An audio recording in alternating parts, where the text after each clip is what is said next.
Okay, well, welcome everyone. I am Ken Lewis. I am the president of ACFA, which is the Association of Commercial Finance Attorneys. With me, Paul Scher, who is also a lifer in ACFA and is also the education chair of SFNet. So welcome to our March meeting, and also welcome to those in SFNet. Doing the joint program with SFNet has become an annual event. We want to thank the City Bar for, this is a great forum, great facility. And a big thank you, of course, to David Morse and his firm Otterberg for sponsoring today's meeting. Thank you, Dan. Before turning this over to David, just wanted to provide some coming attractions. In April, we are having our Back to Basics program, which will be held at Crowell's offices in Hudson Yards. In May, we are having our rescheduled program entitled Let's Get Ready to Warehouse. Finally, the Clue, which is our big event, who are not ACFA members. It's our continuing legal education weekend. This year it would be held Friday, May 30th through Sunday, June 1st at Mohonk Mountain House in New Paltz, New York. Registration is now open. The registration fee for this all-inclusive weekend, meaning all food, all drinks, and 12 CLE credits is $2,400. And when you come, you can bring a guest. So the 24 is, whether you come alone or bring a guest, it's still the same 2,400. If you are not a member of ACFA and would like to join, it's only $300 a year. And that gets you, the membership. It also gets you 5 CLE meetings, which are included as part of the membership. I guess, Paul, you're up in a second. But one thing, David will be providing for those online a code sometime during the program, which you will need in order to get your CLE credits. It's a secret code, so you cannot show it to anyone. And if you're in the room and you want CLE credit, please make sure that you sign in the front. And Paul? Thanks, Ken. Just a moment. Yes, I'm Paul Scher. Welcome. Thank you, Sue, for coming. A special thanks to Otterberg for sponsoring the SFNet attendees and the cost of that. Very important to note. And thank you for doing this. It's been a number of years. Dave and I were reminiscing how many years he's done this. The programs are excellent, and we at SFNet appreciate it. Our next educational program is April 17, where I will moderate a panel of YoPros, and we call it Credit in the Eyes of a YoPro. So hopefully you'll come April 17th at Eisner Amper's offices on the east side. Please come, please participate. And now let me turn the program over to David. Thank you. Well, and I have to say thank you, of course, to the Association of Commercial Finance Attorneys for sponsoring it. That's Ken, and SFNet New York and New Jersey chapters. So appreciate that, everyone's involvement, and special thanks to Jackie for ACFA and Betty from SFNet. And I have to say, the Hilco marketing manager did a great job. Sam, anyway, so we're really fortunate, I think, to have these folks here for the panel to talk about really what's going on on lending and assets in Mexico, real life experiences, current perspectives in doing transactions that have a Mexican component. So let me introduce our panelists. So to my immediate left is Sammy Suchowiecky, who is the CEO and founding partner of Hilco Global Mexico. He coordinates Hilco Global strategy for Mexico and nearby, a team of 100 professionals, and doing a variety of advisory engagements, valuation, my favorite, monetization. I like that one. Monetization. So if you're a lender, you got to love that, right? That means you get your assets turned into money and repay your loans. It's brilliant. Asset management, diligence services, field exams, and so on. and special situations, servicing portfolios, and so on. We'll get a little bit more flavor for what Sammy's been up to in those areas. He's also a recovering lawyer. Obviously, figured out that it was much better to be on the business side. Okay, I respect that. And president of the TMA Mexico City chapter. Next to Sammy is Chris Fullman, who is senior managing director at FGI Finance. He runs the firm's deal teams. He leads the teams in structuring both domestic and multi-jurisdictional credit facilities, working closely with their operations, underwriting, and my favorite, legal teams, in order to, and I love this, get the deals done. And then all the way from Mexico City, we have Javier Aurelia, who's at the Nader firm in Mexico City, specializing in cross-border financing. His practice includes project finance, energy, infrastructure, real estate, restructuring, and insolvency, and, of course, asset-based lending. And in fact, I think all of us on the panel have done transactions with Javier. So he has joined the fold of asset-based lending lawyers, and with all that means, I won't say it's a blessing or a curse, but I'll let you figure that out. So that's what we've got here. Just to set a little context, I mean, it's not like anybody's seen the news over the last few weeks, and particularly in the context of this program and the topic we're going to try to cover. But certainly, with all the issues that surfaced some years now around world trade and the movement of goods, issues around China and so on. So a big trend has obviously been for U.S. companies to diversify their supply chains. We read about it all the time in the paper, and that has naturally led to Mexico. So U.S. companies with assets in Mexico, and whether they've got manufacturing facilities owned by a Mexican subsidiary, whether they've got an arrangement with a third-party supplier, but there is that goal to have other alternative sources outside of Asia. So we have concepts of nearshoring and friendshoring. Certainly, the automotive industry has their tier 1 and tier 2 suppliers, in Mexico. I even have transactions with retailers who have goods that are imported in Mexico and using warehouses and 3PLs, third-party logistics companies with warehouses in Mexico. So now, obviously, the last few weeks have sort of put the best laid plans of U.S. companies in a bit of a quandary about what's going to happen. I think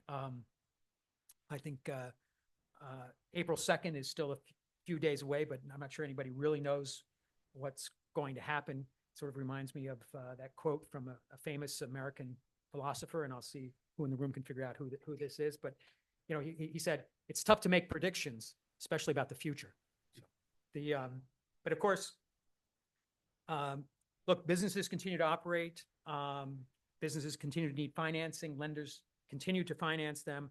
And so here we are. So the plan is that Chris and Sammy are going to talk a bit about what they're doing, what they're seeing in terms of secured lending in Mexico, including their experiences in some distressed situations. And then Javier and I are going to go at it, and when it comes to Mexican secured transactions law and a little dabbling of insolvency, because what the heck, that's what you do for fun. So, Chris, FGI, I think, has always had a really interesting business model with a focus typically or an aspect of your business, right, that relates to foreign receivables. And I always use the word foreign in this context in quotes, because it just depends on which side of the border you're on, right? One's foreign is another domestic, but I'm talking about customers outside of the U.S. And then this focus on Mexico as a market, one of the few asset-based lenders in the U.S., I think, that have consciously made that part of your business model. So question is, how did that come about? What was the thinking? Sort of what's the rationale behind that focus on Mexico? Yeah, sure. That's a great question. So 25 years ago, FGI was founded with the goal of supporting middle market businesses with their global expansion, which mainly meant financing export receivables. So companies in the U.S., also a bit in Canada, and their export receivables. And then over time, we started moving to doing cross-border, multi-jurisdictional financing. Those same companies that were financing in the U.S., they said, hey, we have an operation in Mexico, or we have an operation in the U.K., can you help us there? And so we slowly started venturing into other territories. And of course, Mexico was one of the first after kind of Canada and the UK. It's really, it's a great jurisdiction for us. It's a great jurisdiction from a lending perspective. I know Javier is going to talk about this, but there's a centralized registration system for filing liens. You could take, a non-possessory pledge, which is essentially a floating lien. And in fact, most of our Mexican clients have performed better and with less issues than our non-Mexican clients. So describe what your most common type of transaction or certain attributes of the types of deals you're doing that involve a Mexican element. Sure. So most of the financing that we're doing in Mexico is part of a global financing. But occasionally we're financing a Mexican subsidiary of a U.S. or Canadian business. Our most recent transaction was where we were financing Mexico receivables and inventory. It's a UK headquartered business. We're financing in UK, US, Germany, Czech Republic, and Mexico. So across kind of all those countries. So in terms of assets, our focus is really on receivables and inventory. Occasionally, we'll do a little bit of fixed asset financing along with our revolvers, but the core focus is really, for us to do the revolvers. Specifically on the AR, sometimes it's due from U.S. customers. Other times it's due from Mexican customers or customers throughout Latin America. So we can do both. In terms of inventory, whether it's owned by a Mexican company or a U.S. company, we'll finance that inventory. However, our general liquidation strategy is to move that inventory back into the U.S. So ideally, we want to make sure that the company has established channels for storage and sales within the U.S. market. And that's factored into the valuation. That's in right. terms of how you're lending That's right. those costs. That's right. And then, although we're financing companies under a borrowing-based style, in terms of sort of a legal structure, we're looking to purchase both the receivables, but also have a blanket security interest. So it's a bit of a belt and suspenders approach, similar to what you see quite often in the UK, actually. Yeah, they like that in the UK. Well, and this, I think, Javier, in terms of Mexican law, the purchase of the receivables will be recognized by the courts in terms of removing the receivable from the estate of the insolvent entity. Correct. Which- Title of the receivables is transferred to the purchaser. So you don't have the true sale problem, like in the US with factoring, right? You have this issue about the degree of recourse as to whether the receivable will be deemed by a court to be a secured transaction, to be a lien rather than a purchase. And the big difference is if it's a purchase, it comes out from if the company were to file, that receivable in theory is not part of the automatic stay and all those other things that happens in bankruptcy. So Mexico has a much more relaxed view in terms of the recourse requirement. We'll just go by what Yes, and I mean, the Mexican law is very clear about transferring title of the receivables, and that has been upheld by Mexican courts. So in the insolvency context. correct. Yeah, so that's a good thing. Again, and it's interesting that you have the backstop of the pledge. So, what about inventory? The Inventory is just a straight loan. Yeah, so we'll rely on that pledge that gives that security interest. So what have you found in the course of doing these transactions has been the principal challenge, the issues? What's the you make it sound so easy. And I know that's because you do it so well, but Yeah, we know there's something underneath the hood. Sure. Yeah, well, we've been in Mexico for 15 years, so I feel like it's, at this point, it does seem like it comes easy. But there's really, I think, 6 areas really to focus on. One is collections. So there's no DACA structure in Mexico. DACAs that we're accustomed to here in the U.S. and Canada, it doesn't exist in Mexico. So banking overall is difficult. However, it is very important to have cash dominion. So whether it's you're asking your client's customers to pay to a U.S. domiciled bank account, or you obtain some sort of control, or you have ownership of the bank account, but ultimately, for us, it's really important to have that cash dominion. Well, and it's got to be a huge difference if you're talking about like a Mexican subsidiary. That's a different set of challenges than if you're talking about a U.S. company collecting Mexican receivables due from Mexican customers. That's got to be a real challenging. I mean, do you try to get some level of control with the Mexican banks? I'm going to look to Javier, maybe you on that too. Well, we've tried. We used to have a arrangement through a trust arrangement with HSBC. Unfortunately, that has kind of fallen away. So, for the most part, we're still relying on U.S. banks, and so most of the funding that we're doing is in U.S. dollars. So it's usually not a problem. So these are accounts that that we own, but we're able to structure them, where the company's name's on it. So from our clients' customers' perspective, they're still sending money to our So it's what I would call like an FBO account. That's right. For the benefit That's of. right. Yeah, but it's interesting because those are sort of, you only use them in jurisdictions where you have these issues, which means basically the account is a FGI finance account, but it's for the benefit of the company's name. And so that's what the customer sees as to where they're paying. Have you come across this when in any of your transactions? That's that. At times, and we've seen also a lot, let's say, more complex structures, depending on the size of the transactions, where you have basically a bankruptcy remote trust that actually holds bank accounts or something similar to that to really isolate the flow of funds from the originator of the receipt. Yeah, and that's and we'll talk about this in a minute, the different alternative security structures, what this guarantee trust is what Sam was talking about. We'll talk about that in a minute because can be a very useful tool, especially in these sorts of situations where you're dealing with a Mexican company as opposed to a U.S. company, where you might be able to get, a control agreement on the bank account in the U.S. as opposed to, and we've done this, I have this in Europe where, when you get a company and you can't get the local French bank or Spanish bank to go along with an agreement that's satisfactory, we've made the company move their bank accounts to London, where you have the major U.S. banks have presence and you can do it. So it's interesting, sort of the workarounds. But anyway, so I cut off your list. So Sure, no, go back to your list. That was a good list so far. So the second thing to think about is priority creditors, right? Which we think about in all jurisdictions, but in Mexico specifically, we focus on taxes and we focus on employees and any related kind of labor liabilities, such as severance. So, it's key to do that upfront due diligence, but also not to forget about that recurrent due diligence.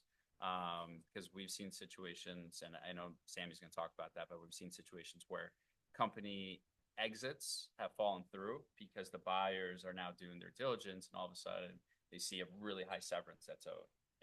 One particular transaction, it was an $8 million severance that's owed, and the buyer said, "Whoa, we're backing away from this." See, and that's not like a liquidation. But you're going to sell. Your exit is a sale of the business, and that's where that. That's right. That's right. So that third thing is, in Mexico, we do weekly borrowing-based reporting. So we want to stay close to the collateral to anticipate any issues in order to react proactively. Fourth, to enhance our credit risk, we usually look towards credit insurance. We don't want to end up holding the baby alone, and so that's something that's worked well for us over the years. The fifth thing, in some cases, we just take a slightly more conservative approach, right? And so that's whether you're talking about legal or underwriting or even account management. And then lastly, I just can't emphasize enough how important it is to lean on kind of the local experts. So whether it's, local counsel like NHG for legal experience, or even, valuation or liquidation firms like Hilco. These are the people on the ground, and it's really critical to utilize them. We'll come back to that, but I just want to ask you one question on credit insurance. Have you made claims on the credit insurance? We have. That's not in my area of expertise, but I know that we have it and collected those. Okay, because credit insurance, you got to be careful with credit insurance. Yeah. Not anyone from credit insurance coming here. Okay, no, it's a great tool, but you have to understand its limitations. Yep, and you guys, compliance aspect. And FGI has a whole software program. That's right. This is one of their features, one of their products that has evolved, right? That's right. We do have a software product. It's a trust platform that banks and finance companies use for credit insurance compliance for that exact reason. It's a great tool until you go to file a claim and they say, well, you're supposed to report to us within 60 days. Now it's day 61, and there goes your. Yeah, no, I think that's a real niche that fills a need to have that. Has that so your last point was about listening to local experts. Well, what a coincidence. We just happen to have one here. I think that was your cue, Sam. So, all right. So as I said in the introduction describing Sammy's background and what Hilco Global does, you've got this fairly broad array of products that you make available at Hilco Global. Just high level, just sort of walk us through some of those. And maybe I stole your thunder a little bit on the monetization, but I'm sure you can do a better job in terms of what it actually means. Go ahead. Yes, it took me a while to learn what that was as well, but Well, you knew what it was. You didn't know what the word. Exactly. So first, I'm going to say I am a recovering attorney, but I can still use the CLE credit. So I took that We'll see what we can do code. for you. Yeah, so part of my job is, to be honest, understanding everything that Hilco does. As you know, it's a complex company that does many, many things. And part of what I do is to understand what they do and see if we can, let's say, tropicalize it and do it in Mexico. So we do valuation, easy to understand, monetization, which is simply turning assets into money, whether that's machinery and equipment, receivables, real estate, whatever it may be. We say we're asset agnostic. So we sell a lot of vehicles, from vehicles to receivables, to real estate, to anything else. We do asset management, which comes into play precisely because we deal with assets that are sometimes we can act as principal, but mostly owned by others. And there's in between phases, right? So in between this and that, you have to manage the asset. Diligence services, which we have here, Doug Jung, our partner in that, who runs Hilco Due Diligence and Performance Services. And servicing, which is a little different than what Hilco does in the States. Hilco does not have a servicing unit.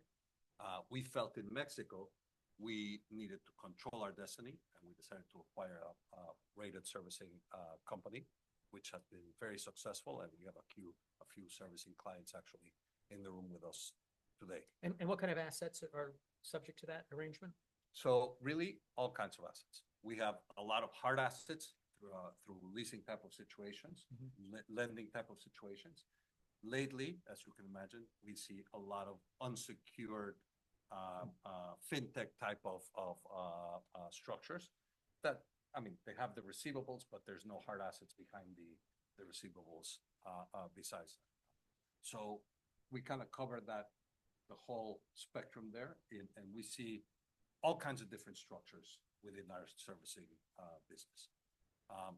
As I said, due diligence services, and at times we act as principal as well. So we will be active in terms of possibly acquiring hard assets or portfolios of receivables or specific debt in situations where we feel we can add value. So you'll buy the debt from the lender and then work it out. Correct. Now, it's one of the things that we like to do, and where we've had some success. Yeah. Now, of course, that won't happen in asset-based lending too often but it will happen with the unsecured loans. Yes. Or the cash flow loans, more accurately, I guess. Correct. So, I mean, in terms of the lending you're seeing and where you're being asked to help with, especially with the U.S. lenders in Mexico, what does that look like? What services are you providing typically to a U.S. lender when they come when they're trying to get their hands around assets in Mexico? And Chris comes in and says, got some inventory, wants to figure out what's going on. Which one of those products do you pull on, and what do you do? So first of all, I'm not so sure Chris is too happy about this event, because the good news for FGI and successful companies like that is there's very little ABL competition. There's very few lenders who are consistently in the market, and there's a lot of demand. You mentioned nearshoring, which is one aspect, but the other aspect is local banks are so successful, as many of you may know. A lot of the most profitable franchises of BBVA, Citi, Santander are in Mexico. So when they have that level of success, they're not necessarily looking at new type of loans, or let's call it riskier in their view, loans. So that is good news for everyone except Chris, because anybody who is has the mindset and the tenacity to be in the market, I think will find good demand and good rates. know? Yeah, it's interesting because like and the same thing in Europe, for example. I mean, the local banks, the same thing in the US, right? I mean, you know, in a certain place in the market, the local banks are your competition sometimes in terms of asset-based or secured lending, you know. So, and the second part is it depends when we are involved, when we get involved.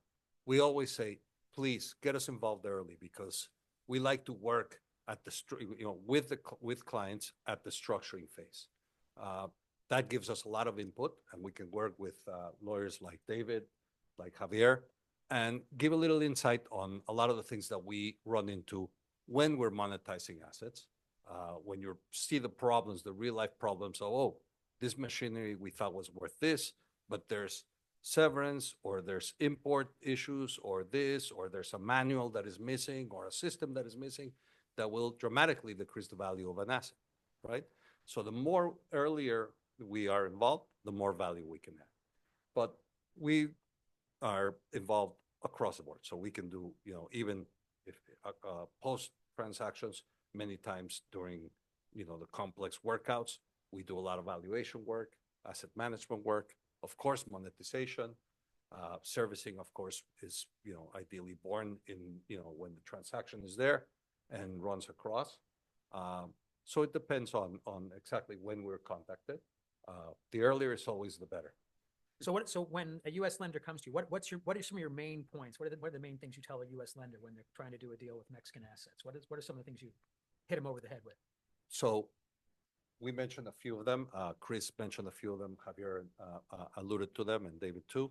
But I think I'm going to break it down in categories. When you talk about receivables, we always, of course, talk about servicing. We talk about substitute servicing, which is become more and more important. Maybe many of you have heard of, since 2018, we had a number of situations that came up with non-bank lenders, Alpha Credit, Crédito Real, Unifin, Mexaren. I can go on. A lot of those we've been involved in. And, many of those, we were brought in a little late as substitute or master servicers in some fashion. So that is critical.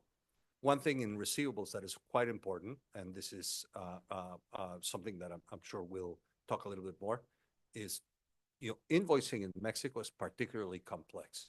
There's a portal that is the SAT, the governmental tax authorities. Every single invoice has to go through that portal.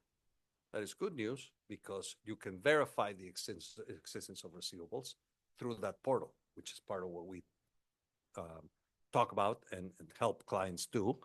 But, when you add, the complexity of taking over the receivables and possibly having to invoice the debtors, no Mexican debtor will pay you if they don't get a tax-deductible official invoice. If you have substitute servicing in place, there's a tax rule that actually allows the substitute servicer to invoice in the name of the original originator. So that's something that is relevant. It's one of those little things that has evolved recently and that has, I think, become quite relevant in different scenarios, right? Yeah. So in this portal, it says, and that's unique to sort of Mexican companies billing other Mexican companies, or would that apply to a U.S. company shipping goods to a Mexican company having to use that portal, or they would do it separately outside the scope? This is particularly important within Mexico. Yeah. So because the tax deductibility for foreigners doesn't depend on the official invoice. So it's almost like a VAT, almost like a VAT.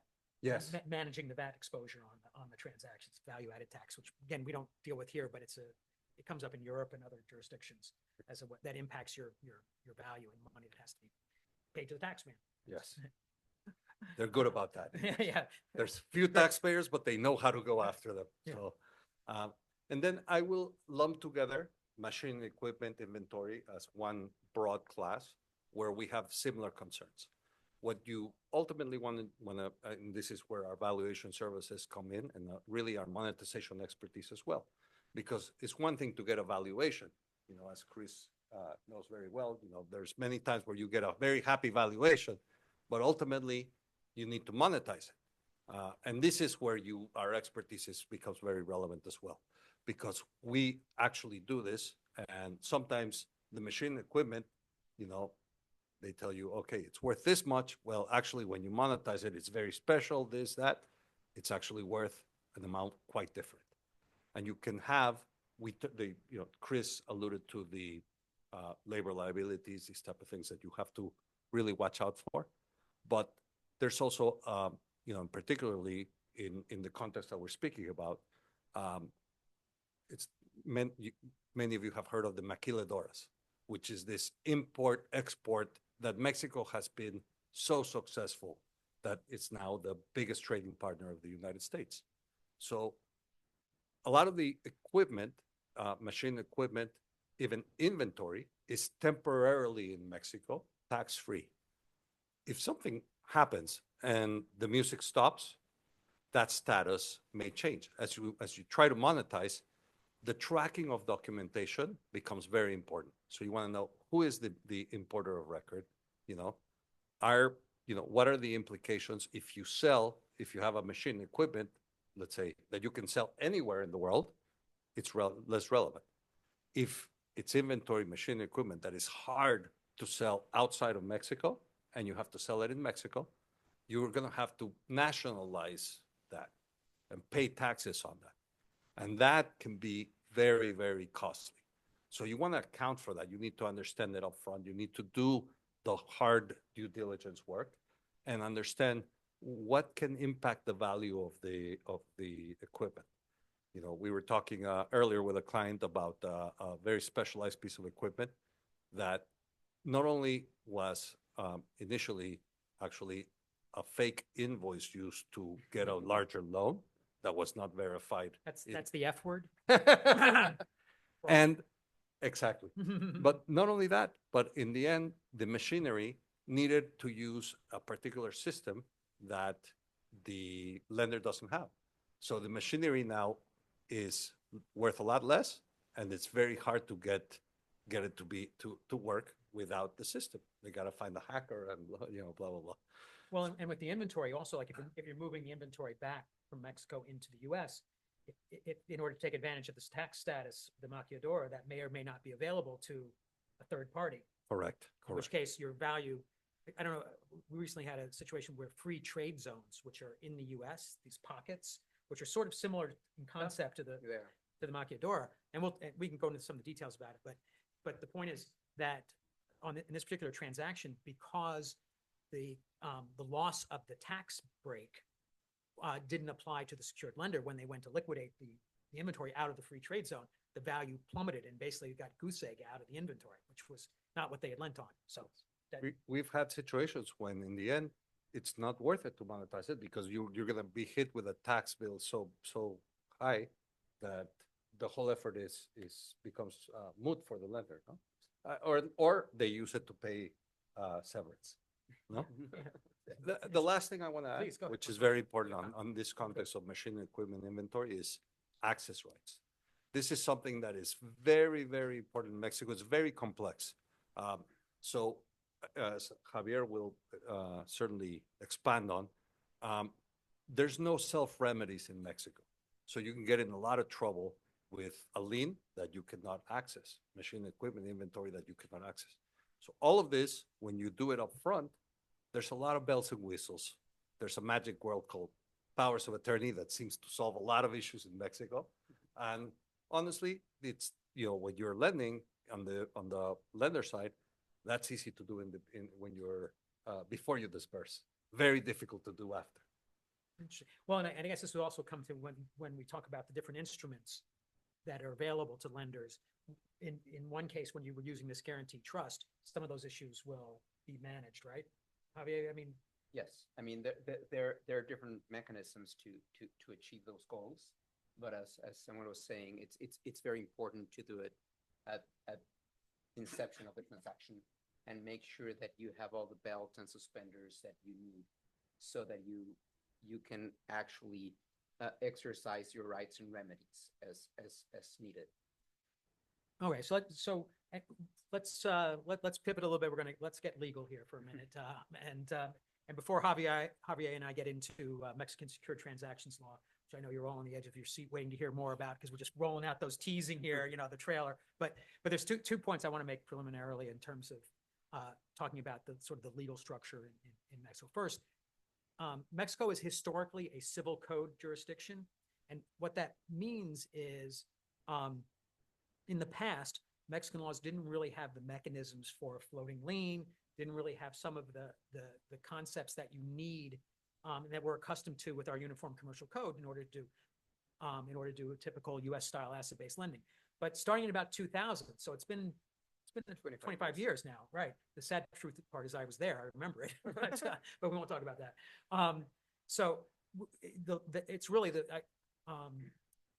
and some of you may have heard of sort of the beer wine dichotomy, for those of you that are into beverages and legal putting them together, right? So just for everyone's benefit, the beer drinking countries in Europe are those that are typically with legal structures more conducive to doing asset-based lending. Wine drinking countries typically are not. So you're talking about France, Spain, Italy, which are all civil code jurisdictions. Actually, and by the way, I have to say, because I'm just teeing up the next program.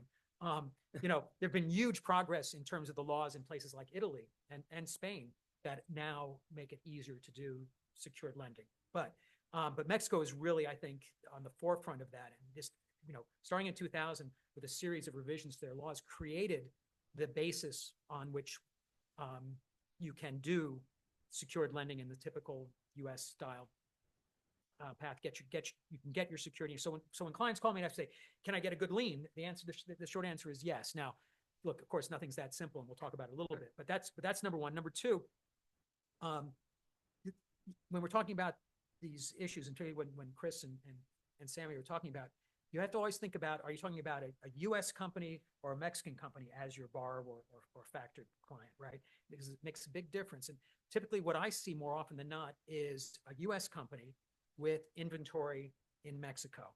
And of course, borrowers are looking for every nickel and dime. It's like in the couch, right? They want the availability based on every asset they can find. And they say, "I got all these wonderful assets in Mexico." And Sammy tells me they're worth $1 gazillion. And, so it's maybe not. But so why can't you give me money? Why can't you make loans on the basis of those assets? And what we see typically is the U.S. company will own the inventory in Mexico.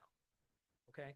So look, we all know in the U.S. under the Uniform Commercial Code, the legal foundation of secured lending, right? We all know that you file your financing statement in the jurisdiction of organization of your company, of your borrower. You have a Delaware corporation, you file a financing statement in Delaware, magic, you have a perfected security interest in accounts and inventory, right? Okay, but now we have inventory in Mexico. Am I done? Is that financing statement in Delaware good enough to help me get my assets out of Mexico? Well, as you can expect by the fact that we're here talking about Mexican law, because if it weren't the case, we wouldn't be here talking about Mexican law, right? The answer is the UCC actually says, okay, you have to file that financing statement because if that U.S. company goes into an insolvency, you're going to be in a U.S. insolvency, and you're going to want to have all of the steps taken to establish your perfected security interest under the UCC in the U.S. But the UCC also says that the effect of perfection and your priority, which may be something you care about, the priority of your liens, right? We don't like second liens. We don't like junior liens. We want to be senior, right? That will be governed by the law in which the assets are located, which brings us to Mexico. Right. So we didn't rehearse this. It was all, so that's why, and I get to show off my extensive Latin. There's a concept of rex lecite. Okay, that's Latin for the law where the property is situated. Now, that's what happens after 3 years of law school. You get three words. So anyway, so that's what we need to understand in terms of talking about the steps to perfect. And we'll touch on a little bit about what that means in insolvency context, because I know none of you really care about what happens if the deal goes bad, but we'll talk about that too. So Javier, so that's we've decided now it's not enough to file your financing statement. We have to take the steps that Mexican law tell us in order to get a security interest, or let's call it what it is, a pledge. Yeah. Terminology changes as you go to different jurisdictions. There's security assignments, there's liens, there's pledges, and there's the trust mechanism, which we'll talk about. So you have to comply with Mexican law in order to get your first priority position. what do I need to do? What do I need to think about? What are my options in terms of these security instruments we've been talking about in terms of getting that lien? Right. As you mentioned, back in 2000, Mexico amended the lending laws, insolvency laws, et cetera, so that they would be more lender friendly. Okay. And basically we have now two different alternatives to create a blanket lien for collateral in Mexico. We have what we call a guarantee trust or a pledge, a non-possessory pledge, because before 2000, what the Mexican laws would say is in order to perfect on a pledge, you would have to deliver the collateral to the beneficiary, right? So for structures like asset-based lending, that didn't make any sense. You mean the company actually had to have the inventory in its possession in order to do business? You couldn't take it away and put it in the lender's backyard and expect no one the company to thought about that before. Who would have thought? Who would have thought? So depending on the type of structure you're considering, you could either go through the trust route or the pledge route, right? And there are benefits to both. At the end of the day, both can create, as I said, a blanket lien on your collateral. The trust gives you additional flexibilities. You can include other types of assets. You can throw into shares of the company and have voting rights regulated under the trust. You can have real estate that you cannot have under a pledge, right? We talk about Mexico not having DACAs as you have in Canada or the US. When you have a trust mechanism, the trustee actually is the holder of those bank accounts. So you do get control through a third party being the trustee. That doesn't happen if you don't have a pledge, if you don't have a trust. The other thing that it's important to consider about using a trust is it's a bankruptcy remote vehicle. Okay, so under Mexican law, the collateral that is transferred to this trust would not be commingled with the assets of the borrower in the event of an insolvency. And again, that has also been tested before Mexican courts in Mexico. And that let me just emphasize that, because that's huge, right? That's you don't have to think about a Mexican insolvency proceeding if you have a guarantee trust or fideicomiso, which eliminates. Now, that also happens, and maybe I'm jumping ahead a little bit here, but if it's a U.S. company that owns the inventory in Mexico, do you have to worry about a Mexican insolvency? And the short answer is no. I mean, if you're lending into Mexico, first you need to get comfortable with the rules in Mexico. Some might be similar to what you see in the States. Some will be different, and it's important to understand those nuances, right? David was alluding to the fact that Mexico, it's a civil law jurisdiction. There are certain formalities you need to observe when documenting deals in Mexico that are maybe you might not be familiar with when doing domestic deals in the U.S., right? But yeah, you have to address those specific issues, no? And again, the trust, for example, gives additional benefits as having an out-of-court foreclosure proceeding, right? People are terrified about dealing with Mexican courts, so they say, oh, let's do a trust because that would avoid initially going through Mexican courts. So the question would be, well, if the trust is such a great vehicle, why would someone consider using a pledge? Prenda is the pledge. So you're rather than the trust. And there are very different reasons why oftentimes these deals are documented using a pledge rather than a trust. Timing is one. As I mentioned, with a trust, you're dealing with a third-party trustee, a financial institution that would be acting as trustee. So the negotiation of those documents involve an additional party. And that has to be a Mexican bank. Yeah. They also need to comply with certain regulations. For example, they have to run a KYC process. That also takes time, right? You have to pay their fees, right? So that increases the cost vis-a-vis using a pledge, a prenda, right? So, I mean, the good news is you have two options. Both options work. You have a perfected lien in both cases, you can register your lien in this electronic registry similar to the UCC, right? That would give you more certainty as to perfection of your security interest, not only perfection of your security interest, but also the priority that your lien would have. So that gives a big certainty.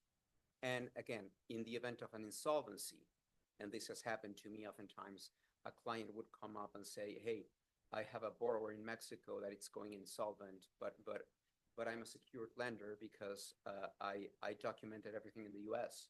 I said, well, if you read, yeah, Whoops. that's not the case, right? Because for a Mexican court to recognize a lender as a secured lender, that lender would have to be perfected. Their collateral would have to be perfected pursuant to Mexican law.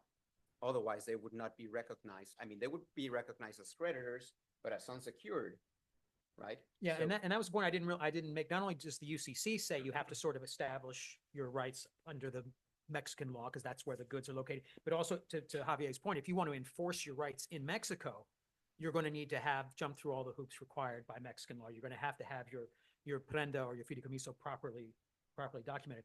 But now, I think the one of the key points here, because again, the fideicomiso in the context of an insolvency is huge, right? That's where you want to be, because you're not subject to the stay. You're outside. All the assets are outside the estate. You don't have to really think about Mexican insolvency law. Although I'm going to put a asterisk on that, so don't take that completely literally. But so if you have a U.S. company that owns the assets in Mexico, what do you think, Javier? Should I get a prenda and avoid the costs and the nuisance and hassle of a fideicomiso, or should I get the fideicomiso if I have a U.S. company that owns the inventory in Mexico? No, then we would certainly recommend the prenda route, right? Because again, one of the features of the trust is dealing with insolvency risks of your borrower, right? But if the owner of the collateral is a U.S. company, you're not concerned about Mexican insolvency risk. Yeah, a U.S. company is not going to file for a case, yeah. and frankly, Mexican companies won't file in the U.S. except we have something called Chapter 15, where you can have ancillary proceedings. But the main proceeding for a Mexican company, and this is sort of universal, right? A French company is not, even though they're in the EU, they're going to commence their insolvency in France. It's just the structure of insolvency laws throughout the world. So that's sort of an assumption we make because it's just common practice. So if you have a U.S. company that owns the inventory in Mexico, you've again sort of taken off the table a Mexican insolvency, but I guess now's the time I talk about what the asterisk means in that context. So the scenarios, and this will go to what Sammy was talking about in terms of access rights in two particular. So let's assume a typical scenario, right? Mexican, U.S. company sends the inventory to a facility in Mexico owned by its Mexican subsidiary. The employees are employees of the Mexican subsidiary of your U.S. borrower. The taxes, in theory, are paid by the Mexican subsidiary that's manufacturing, but the inventory's title is at all times owned by the U.S. company.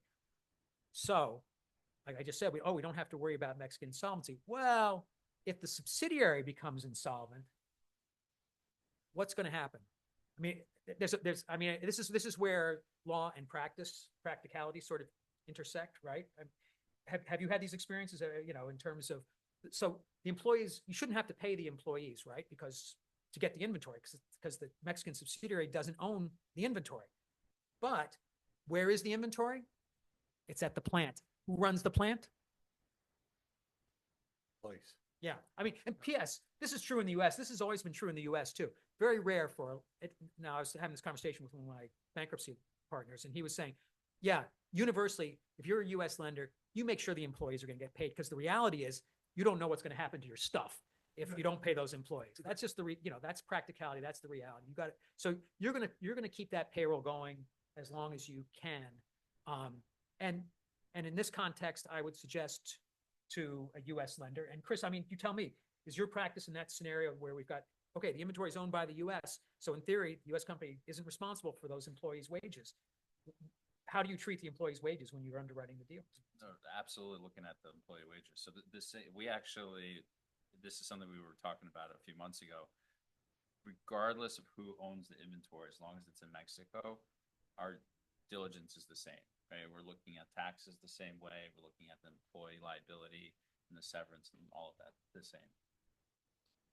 Though there's I don't think you have these in the States, but in Mexico, your nightmare is a red and black flag. That's a strike, very easy to happen. And once you see that, now you have no access to your inventory, machine equipment, etc. And now all of a sudden you have to speak with a union. You have to understand the union leaders who don't necessarily speak or will, will most likely not speak English and who have their own language, right? And their own intricacies and how they proceed. And all of a sudden you have in the factory next to your inventory or machine equipment, you know, workers living and eating and camping there until something happens. So, yeah, you said you don't know what's going to happen. Yeah. In Mexico, you know what's going to happen. It's going to Well- disappear very quickly if you don't move quickly. Well, but see, and again, but the answer is you don't say, oh, well, I guess I can't do a deal in Mexico. No, you do what Chris is doing. You got to account for these factors. And frankly, when your borrower's looking for availability, okay, so they're not going to get the same level of availability they would get if that inventory were located in the U.S. But there's something more than zero. And again, look, we see this now in Chapter 11s, and maybe you guys read the same things I read in terms of the expenses of a Chapter 11 are going through the roof. And it's a really challenging situation for lenders to try to underwrite to that level of unpredictability of what their costs are going to be. But to me, this is not that far removed for. It's like I had this conversation years ago with a UK lender who was very upset with the Dutch insolvency administrator because the Dutch insolvency administrator wouldn't follow his directions. And in the UK, the creditor reigns supreme. It's one of the best jurisdictions for creditors. It's gotten watered down a little bit over the years. But the point is, so I said to the UK lender, I said, well, did you offer to pay his expenses, the trustee's expenses? Why would I do that? Well, let me tell you, in the US, you have a Chapter 7.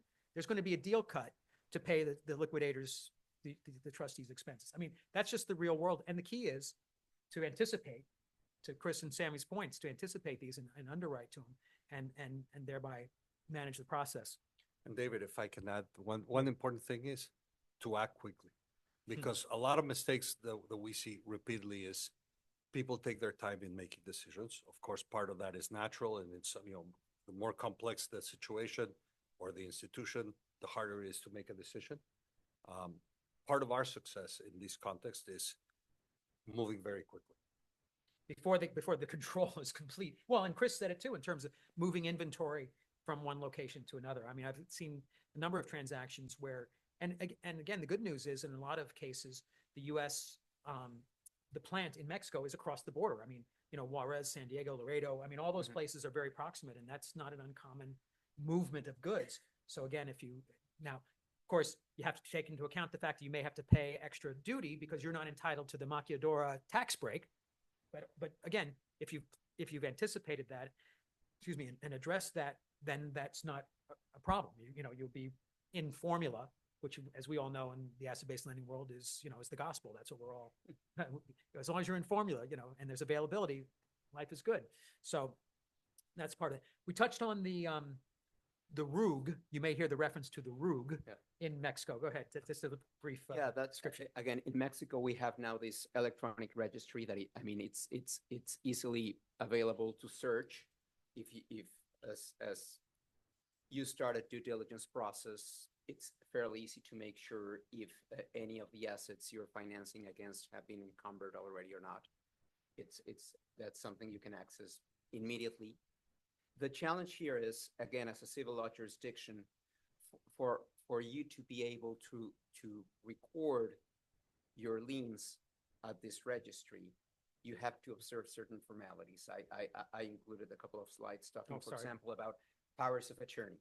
Okay, so when you say, okay, the owner is a U.S. entity, so you don't have to worry about other things in Mexico. Something you do need is for that U.S. entity to be able to sign collateral documents under Mexican law before a Mexican notary public, right? So when we started working on this transaction, day one, we say we need to start working on the power of attorney because that has to be notarized in the U.S., apostille, then sent to Mexico, then it has to be notarized in Mexico, translated by an official translator into Spanish so that it's valid. How many of you guys have gone through the apostilling process? Have you ever done that? Yeah.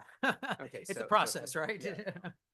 So that's where we usually start in this type of discussions. But once we've done that, having the notary public making the recordations at this RUG registry happens at closing. It's something that happens immediately.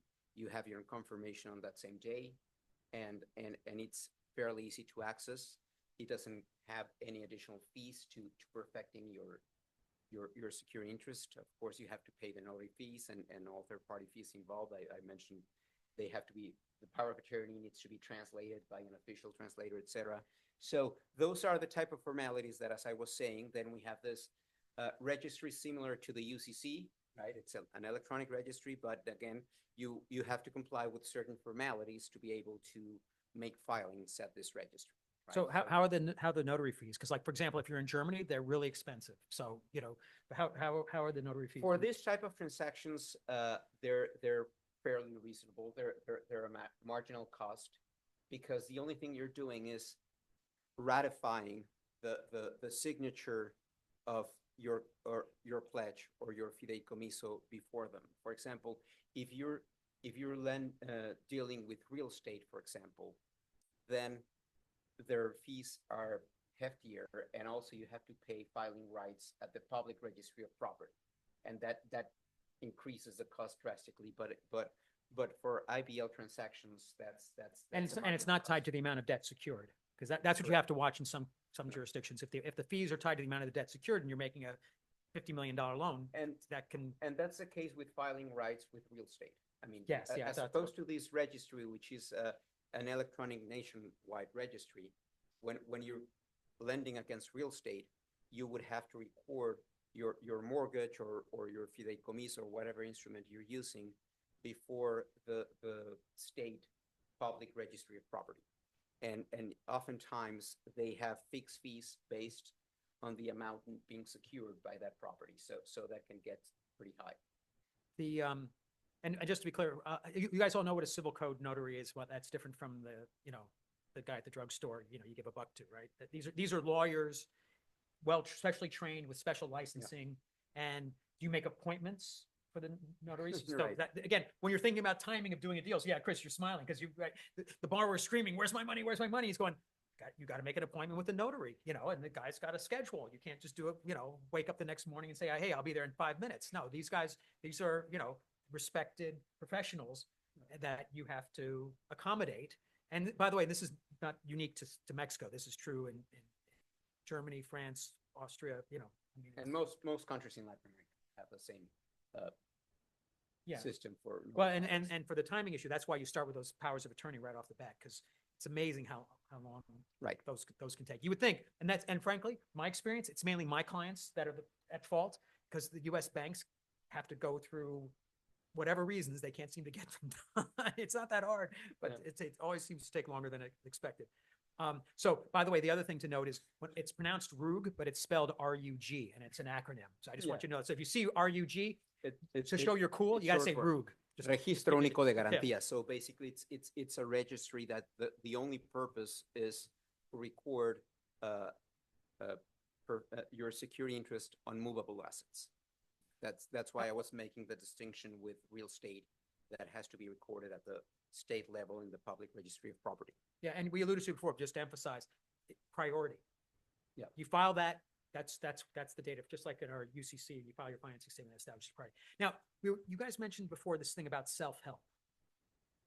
All right, now just to set the stage, what are we talking about with self-help? So in the U.S. under the UCC, now I won't say this happens very often. It doesn't happen in larger transactions, but in the middle market, lower middle market, where you're actually liquidating, right? That's what self-help is. When you send a guy out, a liquidator, Sammy's got that in his portfolio of options, sings, dances, and liquidates, it's multi-talented. So when you send out to shut the plant down and to start selling the equipment, that's self-help, right? And there's a concept for example, in the UCC in the US about peaceful possession, so some of you may have come across workouts where you get a peaceful possession because you're not allowed to go shut the plant down and cause a riot. I mean, that would not be peaceful possession. So you get a letter from your borrower turning over possession so that you can liquidate it. That's self-help. Okay, so how does that happen? And what are sort of the statutory or practical limitations in that scenario in Mexico? You want to go first, or is Javier going to go first? Well, like I said, there is the concept in Mexico is there is no self-help, and you can get in a lot of trouble in trying to take these type of actions in Mexico, because ultimately you're giving the borrower a remedy, even a criminal remedy against you, which of course you don't want to do. Now, there is a lot that you can do, and mostly is you need to, like I said, act quickly and understand where your collateral. What is the situation? So you need to understand, hey, is the facility owned by your borrower? Is it a lease? How do I go into, imagine an industrial park? I don't know how many of you have seen these industrial parks in Mexico, but there's a gate here and your facility is a mile away or 2 miles away, and you have to get access. Now, imagine what happens if your borrower is not paying the rent. You think they're going to let you in at the gate? You're like, I'm going to go to this facility. Forget it. Not so fast. You're not coming in. And you want to come in, pay me the rent that he owes me, And then you see the red and black flag. Now So, you're in it. I- You're in it deep. Now, of course, it sounds like a little bit like a horror story. Good news is you can be very successful in recovering assets. You just need to act quickly, take these into account before the transaction, due diligence, very thoroughly, take these into account, bells and whistles everywhere, and I can't emphasize it. Act quickly when you're in these type of situations. Well, and Javier, though, but my understanding that the statute for Aprenda, for example, it's not that you can't do self-help at all. It's just it's a very prescribed series of steps that involve officials. Help me out here. No, and again, it's important to know that under Mexican law, you would have as a secured lender certain access rights, inspection rights, etc., that you can certainly enforce. Samuel also mentioned about having, for example, powers of attorney. We like getting those at the inception of the deal, so that it's not a self-help remedy that you're trying to impose, but rather certain actions that you can do on their own behalf because they have already authorized you to do those, right? So it's important how you document your deals, but something I wanted to emphasize is, as in order to act fast, that's another reason to perfect your security interest under Mexican law, have Mexican law govern documents in place so that you can rapidly, for example, access Mexican courts to request preventive measures. For example, if you're concerned about your guarantor or borrower moving the inventory elsewhere, etc., there are certain measures that you can implement fairly quickly if you have the right set of documents. If you show up with a New York law governed document in English at a Mexican court, I don't think that will work. You're sure? You're sure about that? You sound pretty confident, but I have a feeling that's worth it.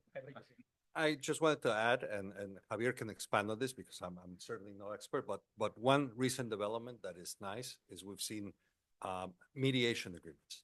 This is not an arbitration clause. It's a new feature in Mexican law, and it really allows you to kind of bypass the judicial system and get a quicker remedy, a quicker judgment. And I think the only limit that's in our experience has been the bankruptcy possibility, no? But it's certainly a relatively new feature that helps in that. Is because what I'm aware of, there's an expedited process. Is that the same thing that Sammy's referring to? The expedited process that comes with getting a pledge that's built into the legislation. It's not the exact same thing. Okay. I mean, the pledge, this particular pledge would give you an expedite process before Mexican courts to try to collect on a claim.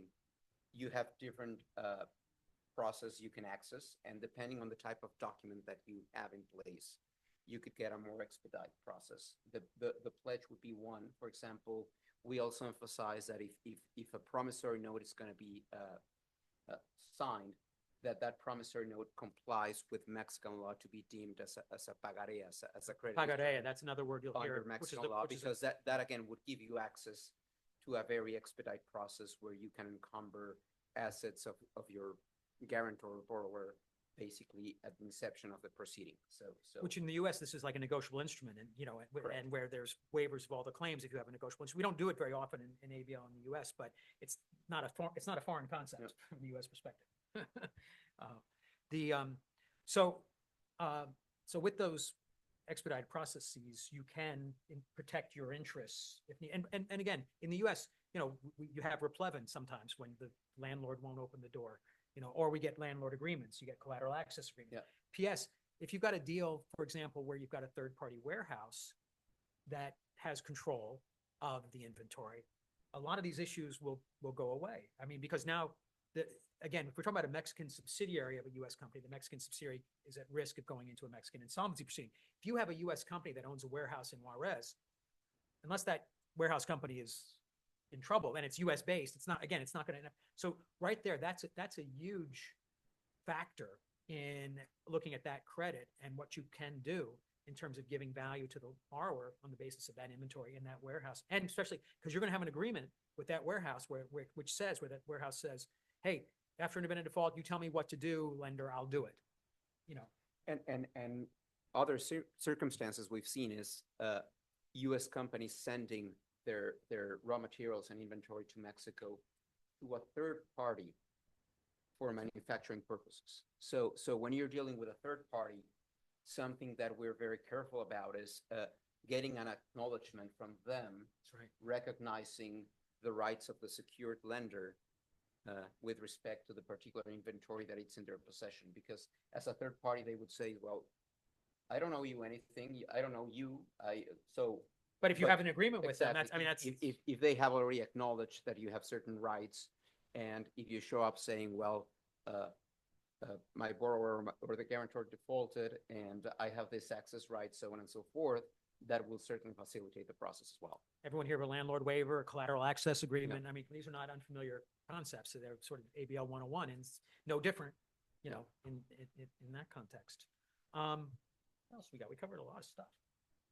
We already talked about the registry. Oh, code. That's a good point. This is a good place to do a code. Thank you, Ken. You know, he's not president of ACFA for nothing. You know, this is how he got where he is. Okay, so for all of you listening online, this is the moment you've been waiting for. An appropriate drum roll, please. The number is 032, L as in Larry, 525. 032, L as in Larry, 525. How'd I do, Jackie? Okay? All right, good. Big thumbs up. All right. Thank you, Ken. You can continue to be president. All right, so let's talk about this tax thing. Go ahead. And very quickly, this is I mean, we're not on time. discussing taxes at length, but again, when structuring a cross-border transaction, you also need to understand the potential tax consequences. So most likely, this Mexican subsidiaries we've been talking about would be acting as guarantors rather than co-borrowers, for the reason that if they're acting as borrowers, that would trigger a withholding tax, okay? And that sometimes would be acceptable for the deal and depending who the lender is, right? But it's also something that you have to be mindful of. And that's really a non-bank lender issue. That's if you're a bank, you don't have this issue. Well, you right? do have, but you have access to a 4.9% preferential withholding tax rate.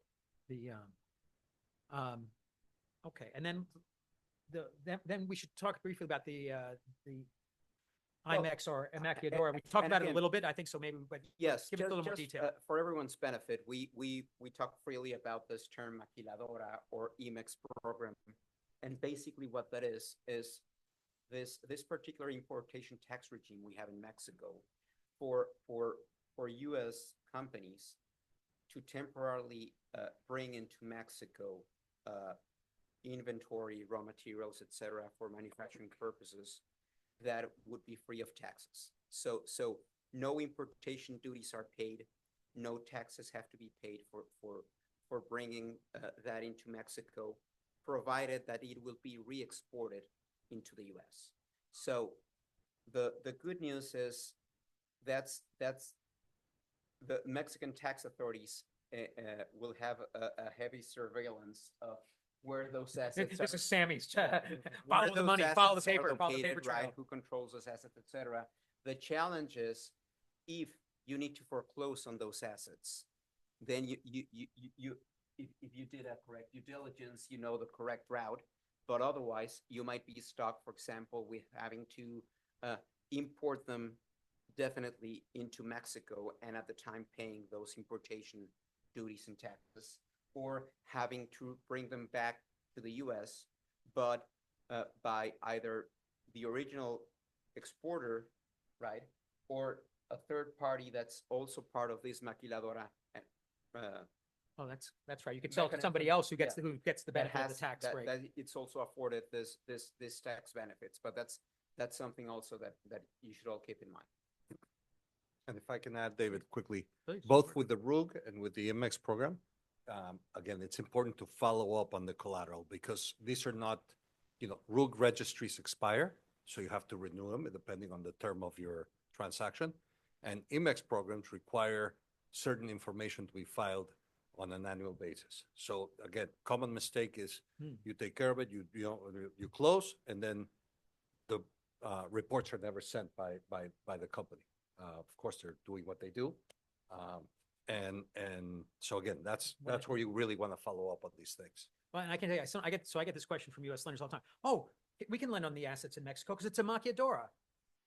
No, that's not what that's just a tax. It's a tax break. That's all it is. So don't, don't imply to that, oh, now it's all okay. That's one of the things that for me is the common refrain. No, that's good. It means you're borrowed, but actually you have to account for it and underwrite it. Okay. So I know everything we said was crystal clear, and you now are experts in Mexican law, not to mention the UCC, but any questions come to mind? Yeah, sure. Oh. Great question. Thank you. When you make a filing at the RUG, you need to identify which assets would be covered by that filing. That may include future assets, for example. So when you're dealing with inventory, et cetera, those type of rolling assets, you could also cover those assets. And the way to do it is, for example, identifying any inventory located at any certain point in time within this facilities or owned by this guarantor, for example. So no, but here it is. If you have a trademark, do you have a trademark registry? Like in most countries, Oh, yeah. you would take your security agreement and you would file something in the trademark registry, even though it's so designed for ownership, example, not when for security numbers. I apologize for Yeah, that. that's fine. So for example, when we're dealing with trademarks, we have a separate pledge agreement for the trademarks because we file at a different registry. So that wouldn't be covered by your filing with the RUG, but it would be covered in a fideicomiso. But again, for you to perfect, Yeah, you would have to make a specific filing in that registry. and that particular registry. Okay. And that also goes to, the future acquired trademarks. So again, very similar to the US, although US, well, yeah, the US is a little confused. The non-lawyers may not know this, but the US is a little confused about what you have to do to perfect in trademarks, patents, and copyrights, even though there's a lot of case law and we have a practice we're pretty comfortable with, but it's a whole history there. And if I can add, Yeah. there's very few lenders who actually lend on intangible or intellectual property. Hilco has done that, and Hilco. You have a whole Exactly. division that does IP lending. Exactly. Yeah. And I think it's a very interesting thing. We're looking at that very closely as an opportunity. By the way, why do you go through all this brain damage of understanding Mexico? Spreads. It's all about spreads. Well, that's interesting. Well, that and also you're going to win the deal if you offer extra availability. Yes. It's, so Advance rates and. yeah, if you can find, I mean, I get this all the time, if we can give an extra $3 million of availability on the basis of those Mexican assets, we'll win the deal. So this is where, having the knowledge now, and look, we all know, it's a challenge institutionally in a number of places to, get familiar with, and look, and not every deal, with a Mexican component is going to work from a U.S. lender's perspective, but you can see the sort of variables that if you can put the right pieces of the puzzle together, U.S. company, and or make a decision about Mexican insolvency law. We didn't, Mexican insolvency law is not that bad. I mean, it was revised in 2000 at the same time as they started revising the secure transactions law. We're just not really familiar with it, and so,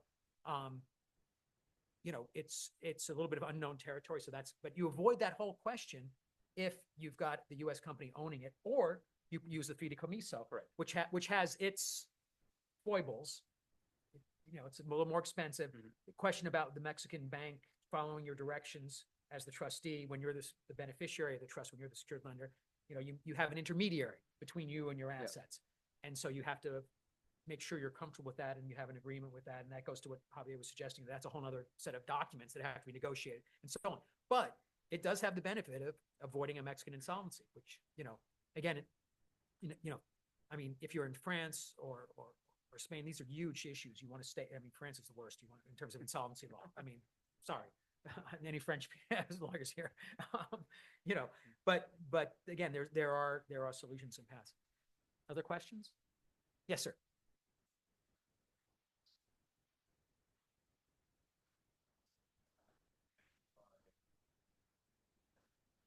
By the trust, I mean, the way it works is in Mexico, as David mentioned, you need to have usually a bank, right?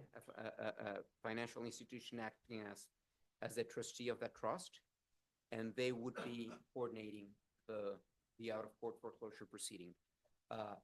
The law requires that you spell out the specific rules for that out-of-court foreclosure proceeding, and something we learned, like hit and miss type of process when starting in 2000 is that those specific proceedings, conventional proceedings, have to observe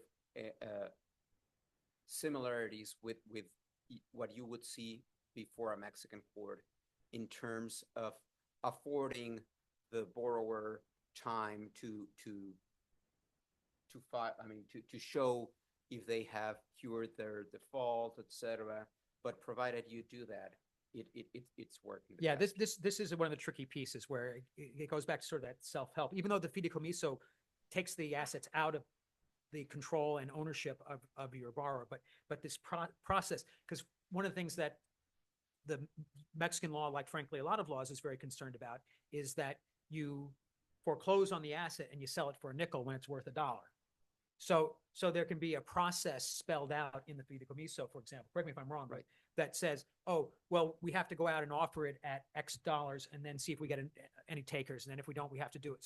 So the process can be more cumbersome in terms of what you're required to do to get to it.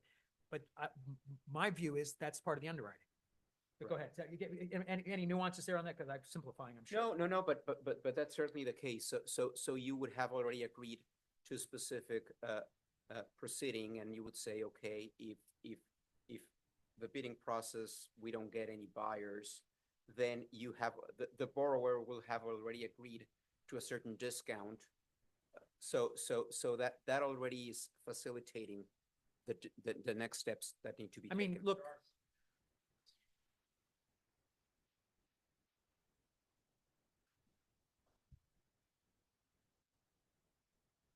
Well, and look, in some ways you could talk about it. One of the issues in UCC is you have to do a commercially reasonable sale.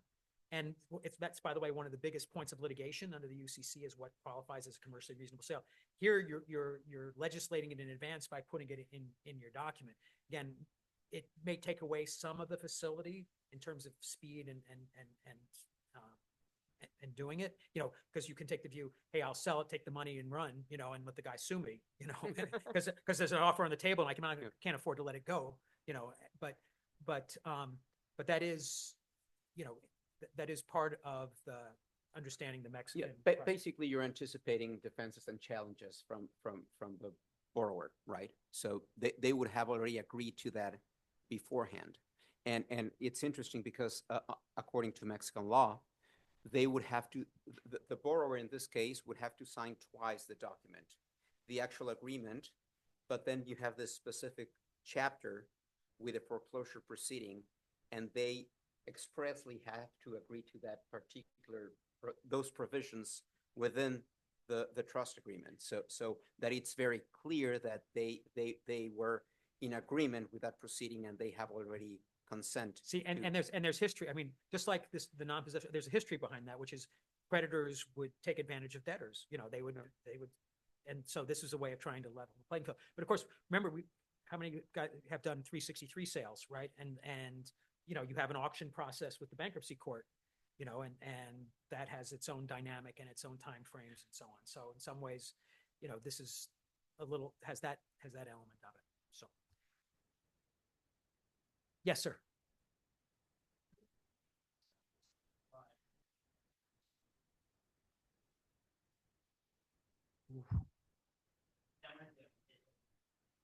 That's an interesting question.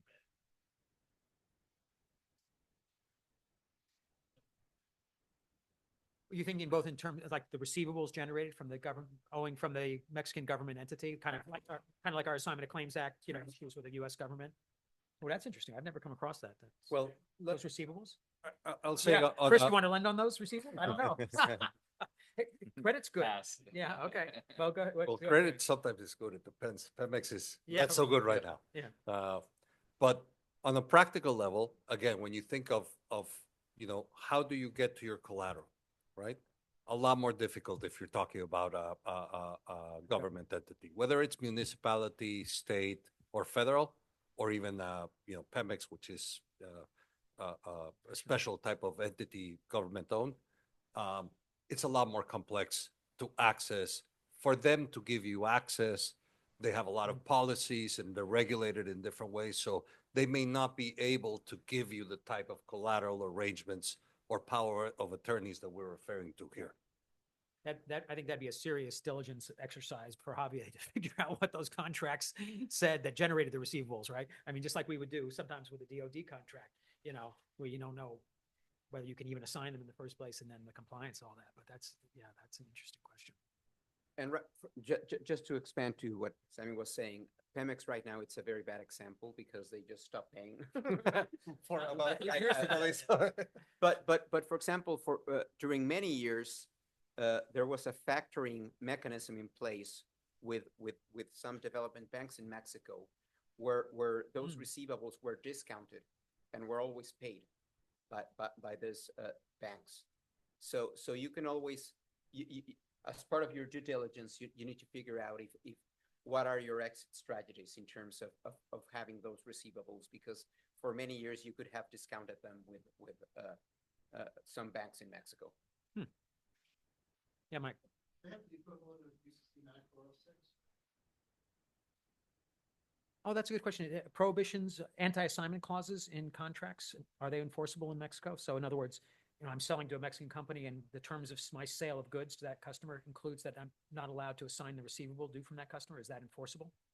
It is. I mean, if it's expressly provided for in the documents, then they would not be able to assign it. And that actually happens a lot from what we've seen with some government entities where they will not allow you to assign it. I'm sure with the government, because we have the same issue sometimes with government contracts in the U.S., but which is, again, kind of consistent with what is in most European jurisdictions, with some few exceptions, those anti-assignment clauses. So in other words, and sometimes it's a matter of interpretation. So you say, well, I'm giving a pledge. I'm not assigning the receivable. So Chris has got both mechanisms, but maybe actually here may be part of the rationale for it. So that assignment that you receive from that receivable isn't valid because of the prohibition on the underlying contract between your borrower and the purchaser of the goods. But that prohibition may not apply to a pledge. Javier?